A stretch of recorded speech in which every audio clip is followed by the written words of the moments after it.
Prendiamo un caffè per riscaldarci? Grazie, ho da fare. Beh, solo 2 minuti. Un caffè lungo, ti rimetterai sesto. No, grazie, davvero, preferisco aspettare qui.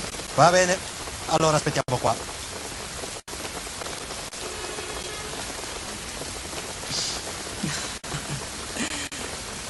Ti rendi conto di quanto sei bella?